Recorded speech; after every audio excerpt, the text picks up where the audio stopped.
కార్యకర్తలు రెచ్చిపోయారో అందరికీ తెలిసిందే.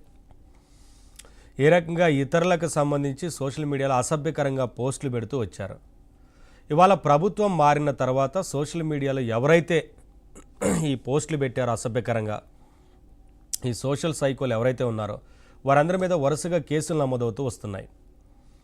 అయితే తాజాగా అంటే బోరుగడ్డ అనిల్కి సంబంధించి కూడా సోషల్ మీడియాలో ఏ రకంగా మాట్లాడింది ఇవన్నీ అందరికీ తెలుసు. కేసు నమోదైంది, అరెస్ట్ అయ్యారు, జైలుకు తరలించారు. తర్వాత బెయిల్ పిటిషన్ వేసిన సందర్భంలో తాను అమాయకున్నంటూ అనవసరంగా కేసులు పెట్టారు, ఇరికించే ప్రయత్నం చేస్తున్నారంటూ పిటిషన్ వేశారు. ఆ తర్వాత బోరుగడ్డ అనిల్ రికార్డ్ చూసి హైకోర్టే షాక్ అయింది.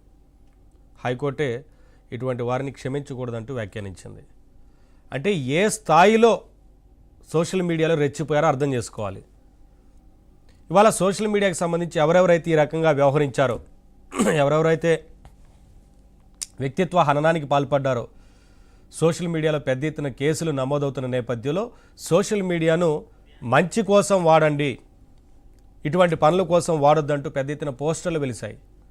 సోషల్ మీడియాను మంచి కోసమే వాడాలంటూ అందరూ కూడా ఇవాళ బ్యానర్లు పెట్టిన సందర్భం కనిపిస్తూ ఉంది. ప్రతి ఒక్కరు ఇదే విషయాన్ని అవగాహన కల్పిస్తున్న సందర్భం కనిపిస్తూ ఉంది.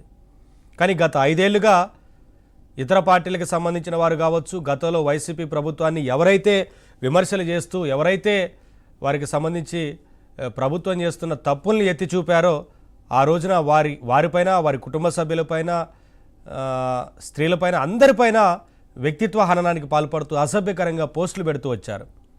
పైగా కూటమి ప్రభుత్వం అధికారంలోకి వచ్చిన తర్వాత ఎవరెవరైతే ఇలా వ్యవహరించారో వారిపైన కేసులు పెట్టి అరెస్టులు చేస్తూ ఉంటే మళ్ళీ బాధితులకు అండగా ఉండాల్సింది పోయి ఎవరెవరైతే ఈ సోషల్ మీడియాలో అసభ్యకరంగా పోస్టులు పెట్టారో వారికే వైసీపీ నేతలు మద్దతు పలుకుతున్నారు.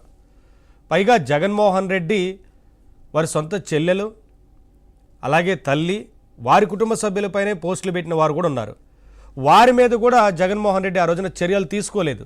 కానీ కూటమి ప్రభుత్వం ఏర్పడిన తర్వాత వారి మీద కూడా చర్యలు తీసుకున్నారు. ఈ చర్యల్ని సమర్థించాలి, ప్రభుత్వాన్ని సమర్థించాలి, మద్దతుగా నిలవాలి. కానీ ఆ అరెస్టులను కూడా ఖండించారు. అంటే అర్థం చేసుకోవాలి.